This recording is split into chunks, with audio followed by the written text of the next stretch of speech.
Welcome to Alan's Archives.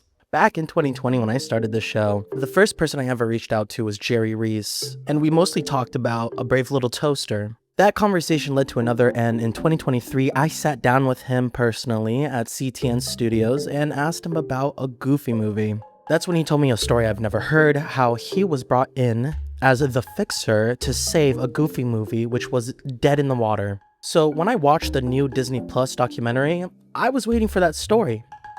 And it never happened. It wasn't there. The official documentary jumps right over how the film got its heart. And it gives this distinct impression that the famous eye-to-eye scene was made by the main production team when it wasn't. Today, we're gonna fill those gaps, and we're gonna start off with the man that gave the film its soul. But I had a few weeks left on my contract, and they said, in the remaining time, there's a film called A Goofy Movie, and they can't get the green light. So if you can get the green light, you can direct the film. And I said, well, I'll get you the green light, but I'm going to find a good director for you. But I knew that I could always look to you to what I needed to do next. I knew that you were going to guide me through this. And you made me do things that I never thought I could do. I think all of us credit you, Jerry, so much with being our first role model. I remember us all wanting to be hired at Disney. Right. That year they hired nobody. So we were all thinking, what are we going to do? How are we going to make it in this business? And we got really lucky that you were hiring at that moment. What is a director and what does a director do? So I said, well, I'll just hire him as a storyboard artist. If you don't fall in love with him and want him to direct it, you thank him and he leaves. So he finished his job. He won't know. But what I think will happen is you guys will really fall in love with his creative vision. And I think you will find him the correct person.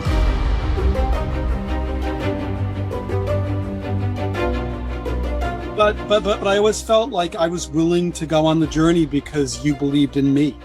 It's going to give you everything I had because you believed in me. Thank you for making that magic.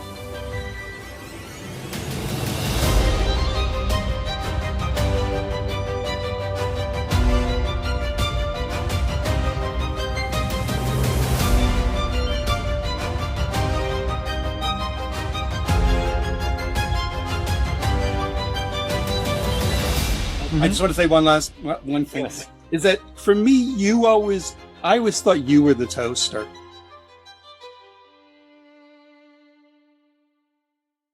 They had brought Jerry Rees on. Jerry had recommended me, and they had me come on and do some exploratory boards. So you didn't see the documentary. Yeah, your name was dropped just once, and they really did not make it clear at all the work that was put into a Goofy movie before Kevin Lima. You and I had a conversation about this. It was recorded, it was posted. When you watch the documentary, you can very much tell they just go right through it. I actually have it in my notes. They show that Jeffrey Katzenberg was not happy with all the Goofy slapstick. He wanted more than that. And the narrator says, thankfully, the film would push on. Katzenberg saw there was more to Goofy than audiences were used to. But they don't say anything else. Like, how did Katzenberg get to that point? They haven't gotten a green light yet. And I had gotten 7 projects turned around before that for Disney. That's why they would bother to ask me. This wasn't just like, hey, Jerry, can you go look at this thing? They said, you went in and completely turned around Back to Neverland. It was a different thing. We weren't going to cast Robin. It's like, it changed. So we considered you the fixer. There were 7 that had happened. Goofy was the 8th one. George Lucas, I was directing him in a short called Editing Story for the Disney MGM Studio Tour. It's part of the walk around. It was one of the reasons they eventually came to me for Goofy is Jeffrey just tried a test where he just sent a VHS tape to my office and he called me, said, hey, there's this thing that we're filming for the studio and we effing hate it and take a look at it. Tell me what's wrong with it. And he said, nobody can figure out what's wrong, but we hate it. So I took a look at it and I called him back and I gave him an opinion and he's like, great, go write it Tuesday, Wednesday and go shoot it on Friday. It became this sudden fix where I'm like suddenly just typing a script for George Lucas and then I'm flying up and then I'm meeting him. And so my first thing was to show a few sketches to George, but to tell him first how much I worshipped him from like, oh my God, Star Wars changed all our lives. And then to apologize for being a director, directing such an amazing director. And he immediately just said, I'm glad they sent a director. He goes, last time there was a committee. And he said, I didn't agree to direct this. I agreed to be in it. So I'm glad a director's here. And I had directed The Marrying Man with Kim Basinger and Alec Baldwin. And my edit got a 97 score with the test audience. And Hollywood Pictures at the time wanted to go in and mess and tweak with things. And they kept taking the score lower and lower. So yeah, Eisner let me restore some of it. During that time, when I was working on The Marrying Man, at least I had done the breakthrough. I had been the fixer for something where they were worried about how it would do. And so I had gotten them this big score. And, the fact that they then messed with it and made the score go lower I felt bad about that. Ricardo Mestres called me in to apologize for that in front of my agent manager and then offer me the Goofy movie mission. I will get you the green light, but I'd rather find you an appropriate director. I'd like to have some time to go explore other things. And that did work out for the best as far as I was concerned. But my manager agent was, take the gig. It was more than just me getting a note from somebody to, hey, stop by and give your opinion. I went to meet with Gary Kreisel. He was running the Disney television animation. And so I looked at what they had and, they were developing it from the Goof Troop. It was born there. And Gary's opinion was, well, what will it take to move Goof Troop onto the big screen? What will warrant it belonging there? And his theory was bigger, more dynamic cinematic action set pieces. And to him, it was like, yeah, we've got this whole family setting, but what'll get it on the big screen is the action. I just went, no, I totally disagree. And I've been sent here to give an opinion about the green light. So I'll just tell you honestly what I think. I honestly think I will need a reason to care about Goofy. I mean, truly emotionally care to sit with him for a whole feature. Because, he does great in the shorts, but I better have a real emotional bond with him and Max if I want to sit there for the whole movie and feel good about it and tell my friends to go see it. Noisier, bigger, more action things is not going to make me care. His formula for how to get the big screen and my formula were diametrically opposed. It was like, do you go with action or do you go with family? And not only sustain the family that was there, but dig deeper than ever before and go for real reason to care emotionally. And, that was one of the things that I'd had people say about Toaster back in the day was they felt like they go in just going, it's a bunch of little household appliances. Why would I ever care about that? And by the end, they felt like they were won over emotionally. By the way, I do have here some of Andy's sketches. So this was them on the road and you see like him filming Max and Max is not enjoying it.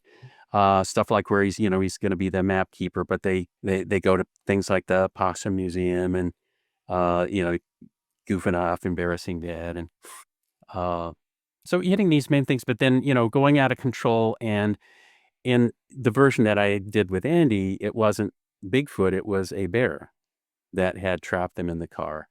But it was the first time we really set up they're stuck, intimidated by the big creature. They make the soup in the car and there's that night they have to spend together because, the bear isn't going anywhere. And so they're stuck together and it gives you time for a heart to heart. And we actually had in the morning them waking up, them snuggled together. And then, of course, they continue to go on. There's the buddy stuff and going into the, where all the bats are flying around and, just feeling more real emotion from Max. And we had the cast and just the warmth between father and son. So that was the kind of stuff where I was just doing that path with Andy Gaskell. And we had a whole room that was just getting more and more of those things on the wall. What I suggested to them that we bring in a couple of people right away to help start fleshing out both these things in storyboards. I said, I really think that Kevin Lima, who I worked with on Toaster, he did amazing, charming stuff. And Steve Moore, he did amazing, charming stuff too. But I thought, for that film, I really felt like Kevin really had the warmth and heart just intuitively to pull that off. Later, when we were developing the Betty Boop movie, which was in a much more of a fantasy world, but needed to find the heart, I cast Steve Moore to direct that. And sadly, the funding fell through when Alan Ladd Jr. was fired from MGM. But, I had purposely wanted Kevin to have a break and wanted Steve Moore to have a break and pave that way. So let's just tell him that he's coming in to do storyboards. And I'll put him on the storyboards where he's doing the family story, the father-son relationship. I think you're going to see him shine. And I think you're going to feel very comfortable putting him in the director's chair. And under that situation where they said, okay, we're not going to tell him and we're not going to commit. It's like, we're only hiring him as a storyboard artist. If we don't like him, we can just say, thanks, Kevin, great job storyboarding, and then he leaves. And he doesn't know that he was turned down for anything. I wasn't making him worry every day going, by the way, you're under the microscope. They're looking. They might or might not take you, whatever.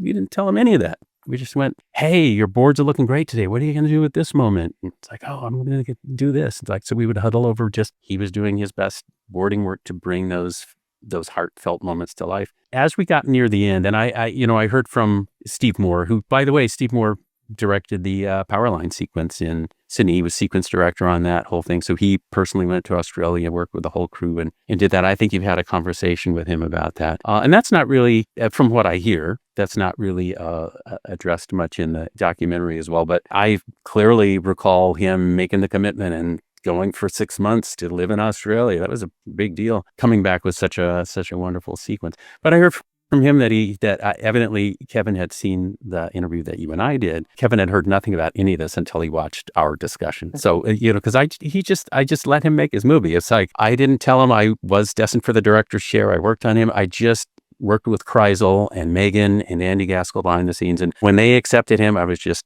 over the moon happy. And I just watched them make their movie. And it was as good as I hoped it would be. He felt great. He's like, hey, I think I got the movie. He didn't know any of that stuff behind the scenes. And I did. So I told him, by the way, behind the scenes, I happen to know they're talking to other possible directors too. So I know you're in the running, but you're not the only one. They are talking to several people. So if I were you, I'd go in and make your case. So he didn't come over and say, hey, Jerry, what can I do? He came over and was just having a great night. And when he left, he just made this comment, hey, I think I got the movie. I let him know the truth, which is there were several contenders and he was one of the contenders. So probably be wise for him to go in and really make his case. As this documentary came together, what I hoped would happen is they would see the interview that happened with you and me about the behind the scenes, and they would have found out about it for the first time. Once you had your piece out, and from what I understand, I think they did see it, but choose not to explore any of it. I wish they had. But I know they saw it. Like, there's no way they didn't see it. Don't they want to know, like, what's out there? There's no way they didn't see it.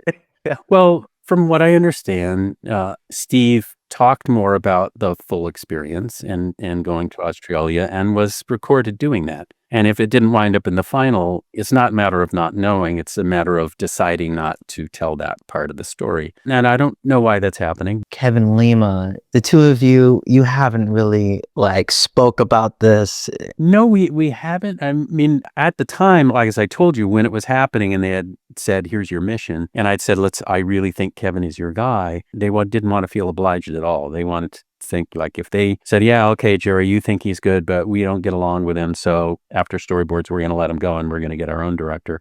They wanted the freedom to do that without any encumbrance. So it was only years later that it even occurred to me that Kevin would not know about this stuff. And I was like, well, of course not. We were purposely keeping him in the dark. So then if he starts to hear things, and especially if he thinks he's wondering if I'm trying to take credit for his movie, which I'm not. Do I reach out to Steve? Because he just was in this documentary, Well, actually, I spoke with Steve Moore within the last week. Yeah? What do you say? He said and he on LinkedIn posted, hey, did you know the Powerline sequence was done in Australia? So he was kind of chafing at his history being cut out. And I told him that you and I were talking, and I said, I don't know how you'd feel about it. And he said, I really like Alan. I would love to talk to him about it. Wow. Okay. So yeah, he said, bring him on. I was concerned about causing drama, trying to get Steve Moore onto here and asking him to let us know. But at the same time, I feel like it's the responsible thing to do. I do want to get to the bottom of this. I do want to put out the truth. And I also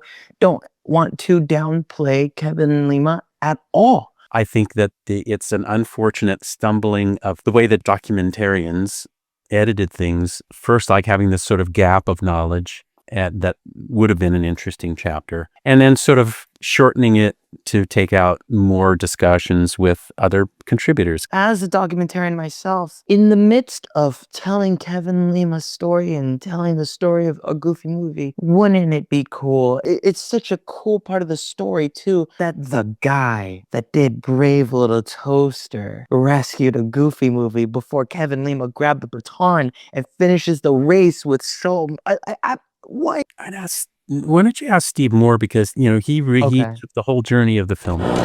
So as we just heard from Jerry, the film's entire emotional foundation was established before the main production began, and Kevin Lima was his secret pick to direct it. Jerry also mentioned that the person that he picked to direct the Betty Boop movie ultimately ended up being the person that directed the Powerline concert sequence in a Goofy movie. After losing his director role when the Betty Boop movie was canceled, Steve was brought onto a Goofy movie to handle the most complex action sequence. Steve is an animation legend in his own right. I spoke to him one-on-one on his career, his history with Jerry, and how he got a call from Kevin Lima to go to Australia and direct the sequence.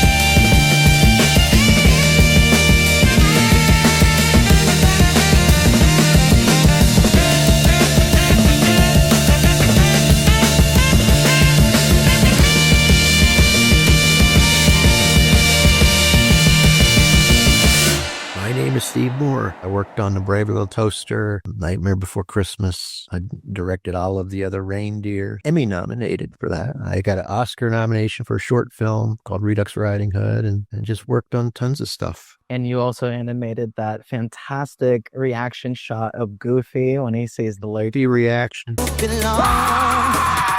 That was one of the very rare instances where, in my career, where I animated something that I boarded. I'd boarded it, and then when it came up to animation, Kevin Lima, the director, he didn't like what the animators had done, and he was like, nobody's getting this, you do it. You do it the way you boarded it. So what was I called the sequence director on that Powerline sequence. I got a call from Kevin, and he was in Paris and said they were behind schedule, and they had this effects-heavy sequence, and would I be interested in going to Australia, where they had a TV animation studio down there overseeing it, and I was like, yeah, absolutely. So, and then I did the shot where the background singer, the big gal, he's doing one of these dances with the big wiggle in it. Take a look inside of me. I think that was the line. You really are a part of history working on this film. Turning out that way, yeah. I mean, you stick around long enough, you can't help it. I remember working on the Possum Park, where they go to the stop that Max doesn't want to go to, but Goofy's into because it's so old-fashioned and corny. What can we do? And so we get talking back and forth, and that's where we came up with like the Country Bears low-budget version and all that corny stuff, and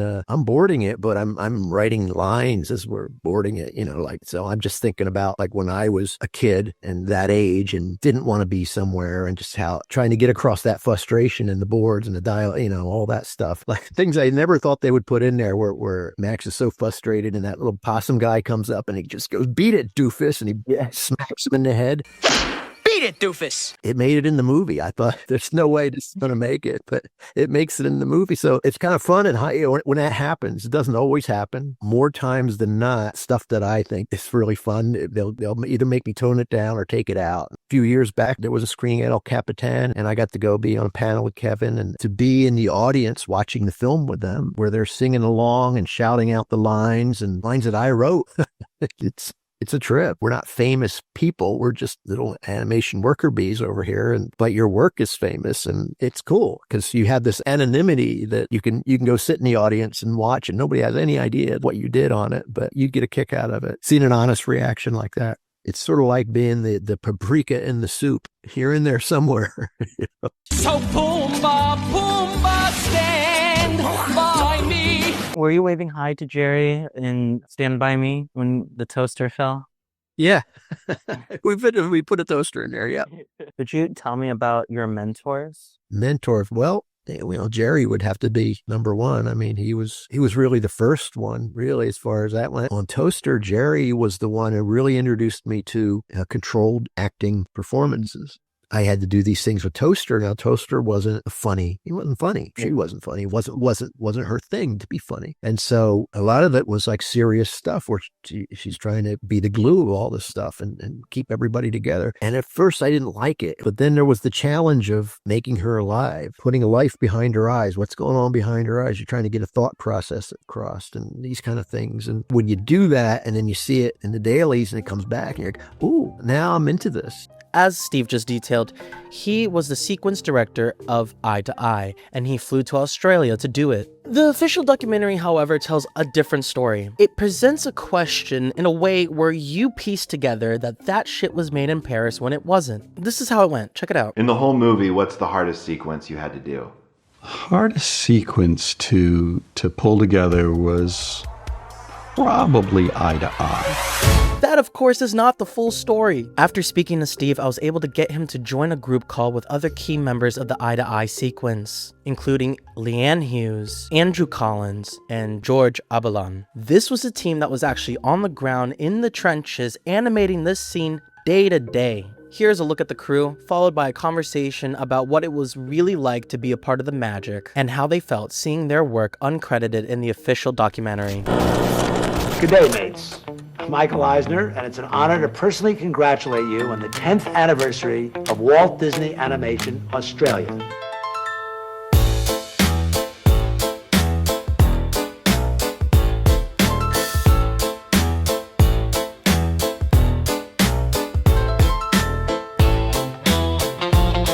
Like all members of our extended family, you are the key to the success of the Walt Disney Company. I remember hearing all these people screaming and yelling in the background. Just people impersonating Goofy and Mickey Mouse and Donald Duck, and they were just going off. And I'm thinking to myself, what did I get myself into here? Starting with your award-winning work on the new adventures of Winnie the Pooh, and now with your amazing work on Simba's Pride, we are poised to make home video and animation history. So the decision to make a sequel was an easy one, especially when the responsibility for the film fell squarely on the shoulders of Walt Disney's Sydney office. There you go, mate. See? Like that? You see that all right, mate? You see that? The great news is The Lion King 2 is now out on video. The beautiful thing about this particular one is that it was done here in Australia. To all those kids out there who are interested in a career in animation, don't do it. Stay in school, get a good education and a real job. Hollywood had an awful lot of help from Australia on this particular production. All thanks to a bunch of very creative Aussies. Whether it's here in California or at an animation studio down under, it's the talent, enthusiasm, and spirit of people like you who turn dreams into realities. Do you ever wonder why we're always, like, wearing gloves?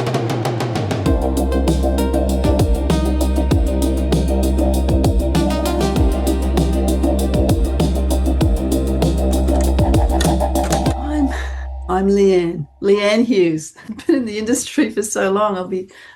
I don't want to give my age away. We had a great time at Disney on just about everything we worked on. I don't know if I've got a favorite. If you don't have a favorite, do you have something that you're really proud of?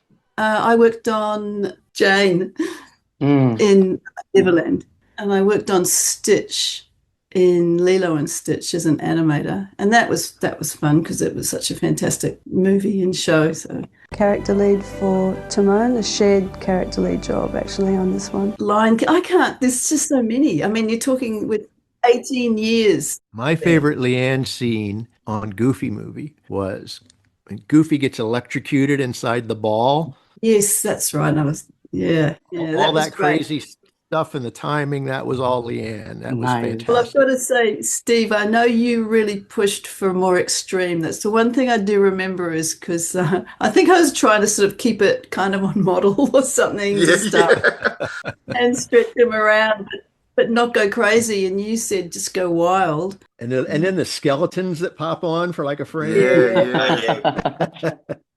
I remember seeing that in the cartoon.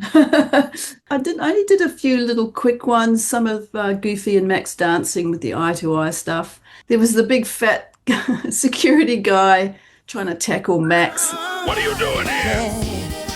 Hey. I'm Andrew Collins. I worked on this 31 years ago. So what was my favourite?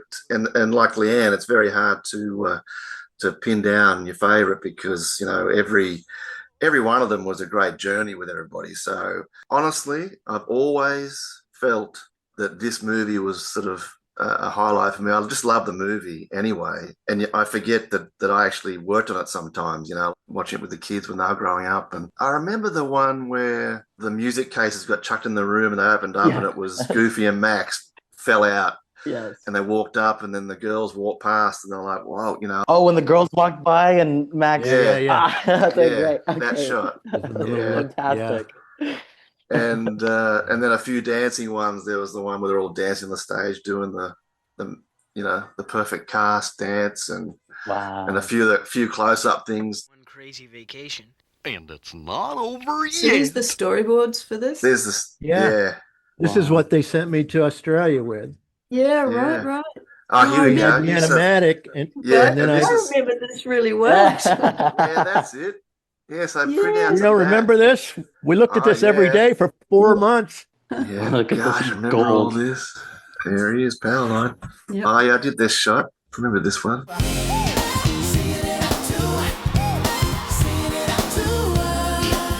There's a lot going on there. And the shadows on top of other shadows too. Yeah. Yeah, and across, as the light moves, of course, the direction of the shadow changes with it.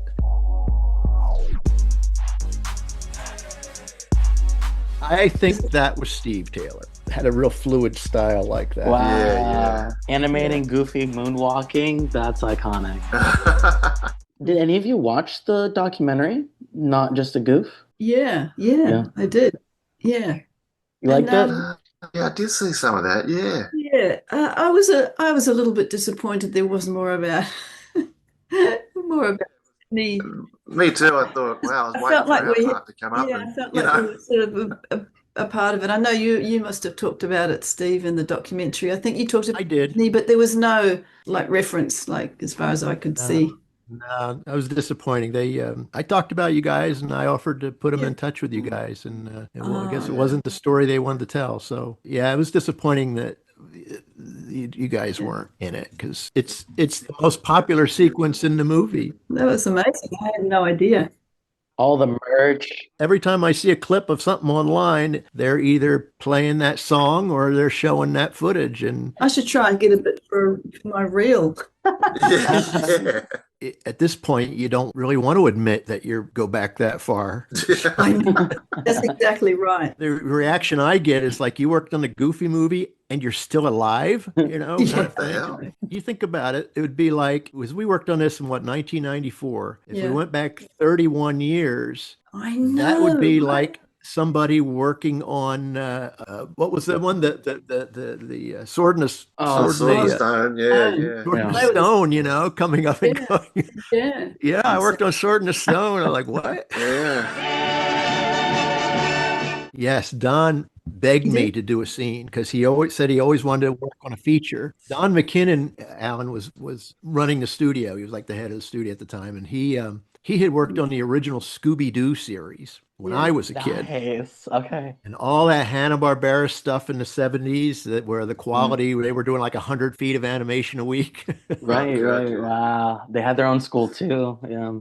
Well, Disney ended up buying what was left of the Hanna-Barbera studio, like the equipment and everything. Oh, wow. So some of that crew was still there, some of the old timers. You'll see, I'll point it out. He's got a Max scene in there where Max is under the stage coming up. Alex was the effects guy. Alex Stotterman. I don't know what I would have done if I didn't have Alex there, because I didn't really know effects. You know, I could do cartoony effects, but you know, little puffy clouds and things. But that kind of cool, really great smoke and the great light bursts and the little zigzaggy things, I couldn't do that shit. So How do you keep track of all that stuff? And it's just beautiful. And he did it. He did it. Yeah. I'm character lead for Timon, the meerkat.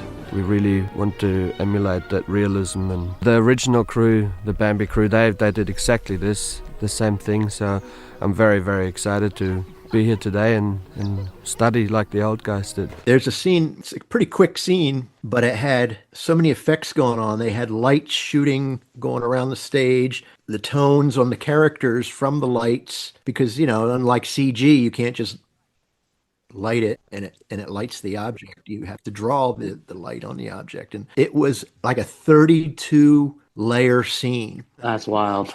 Most scenes are like 2 or 3 layers of animation. Wow. 32 layers of animation. We had that floor practically covered, and we're just like carefully stepping over all this stuff. I want to know, when you guys got approached about the movie, was that a big deal to you? Yeah, it was. Oh, yeah. Yeah. I felt like one of the chosen few.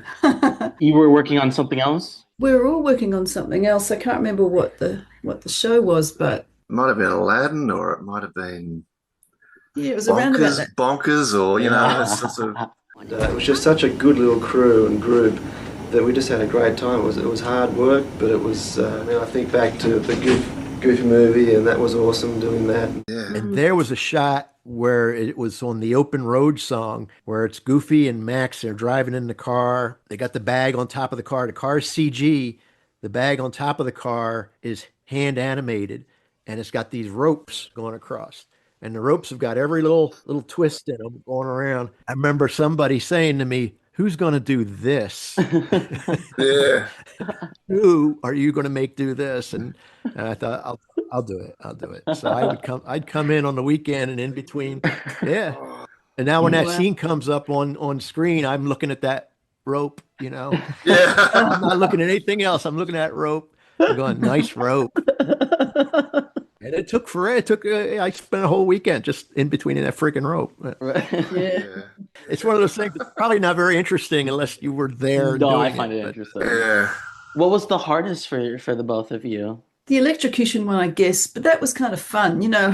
That kind of is a bit of a balance. If you're having fun, it doesn't feel as painful, you know what I mean? If you're enjoying it. I think if you have, 12 dancers or something, I think I did a really wide shot, I'm pretty sure, and they were really tiny. But if you've got a pencil mileage like that with a lot of characters, that's always, that drains all the fun. Yeah, I was going to say that was, for me, that was the one where they were all doing the dance and having to get them all doing the same choreography. It's just the pencil mileage stuff. But I mean, it was kind of fun because you were doing this feature.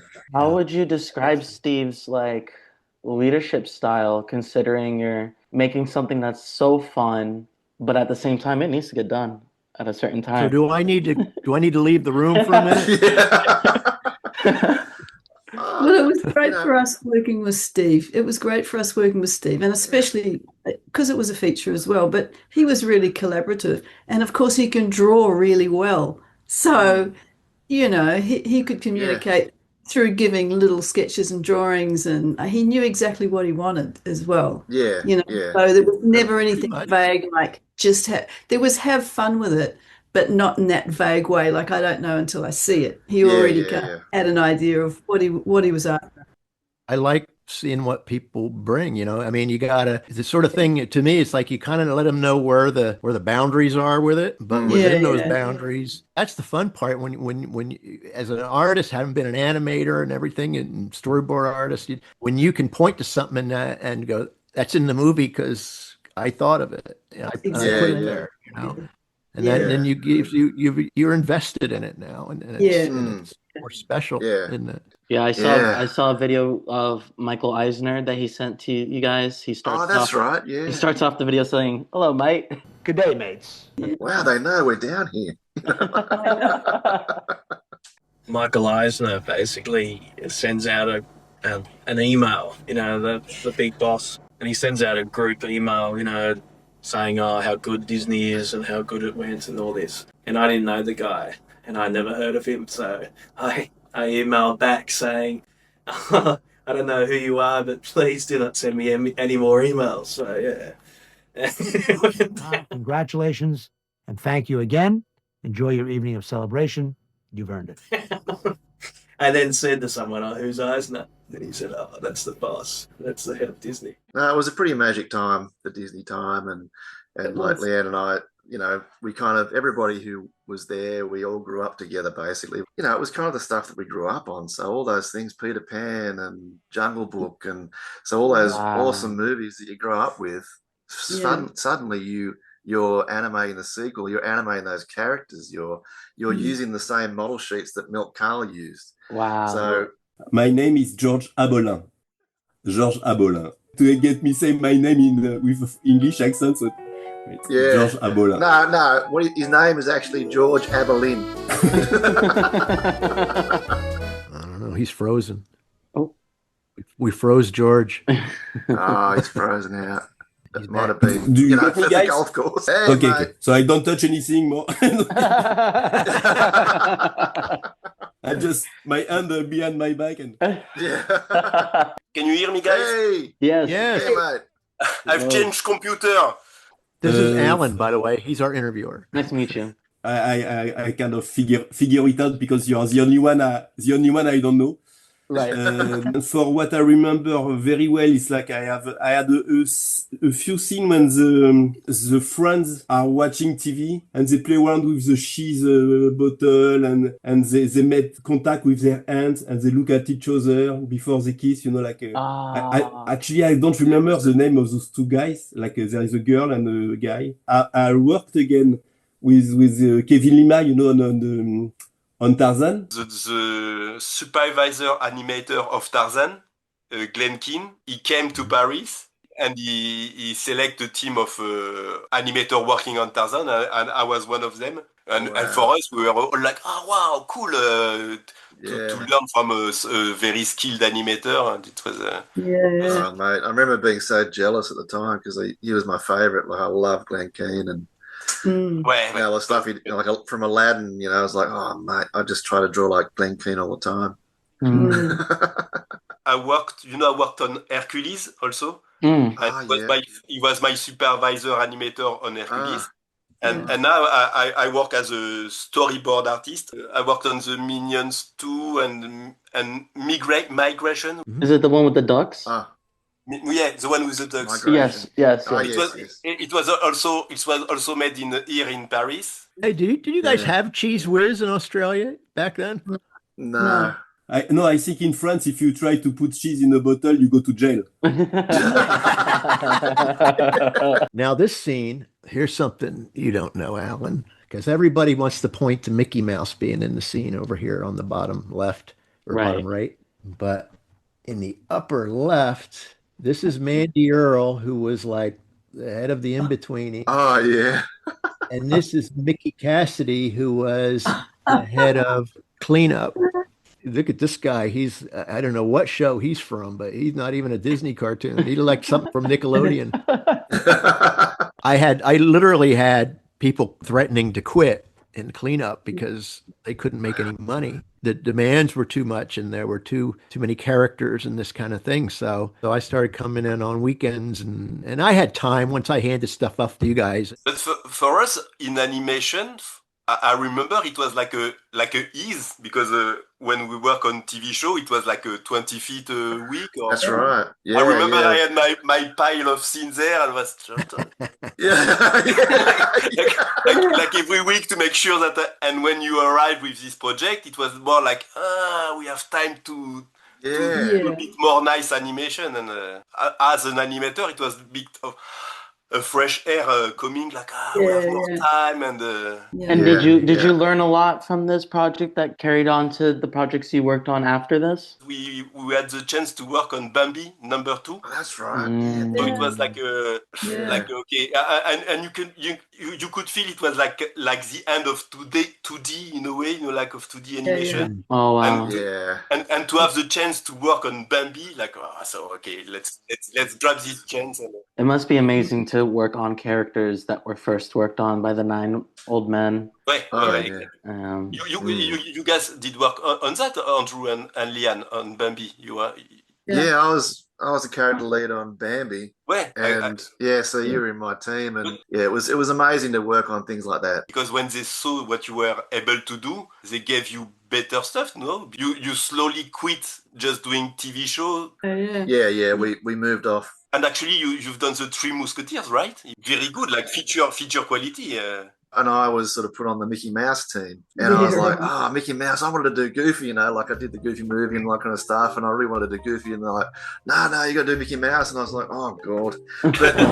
From the Hollywood fixer that gave the film its heart to an entire studio in Australia that gave the film that explosive climax, it's clear that the story of a Goofy movie is so much bigger than what we were told. This isn't about taking credit away from the director Kevin Lima. This is about sharing credit with all those other artists whose vital contributions were left on the cutting room floor of history. In a way, Goofy movie is like a beautiful Frankenstein's monster, stitched together from the brilliant essential parts of different creators, even if only one name is ultimately remembered. The official story is one thing, but the real story is always in the archives. A huge thank you to Jerry Rees, Steve Moore, Leanne Hughes, Andrew Collins, Georges Abolin, and CTN Studios for making this possible. Thank you for watching. Gorge. And actually, Goofy movie, we say Dingo et Max. It's like Goofy and Max. Goofy is not called Goofy in French, it's called Dingo. Does it like get confused with Django Unchained? Is that?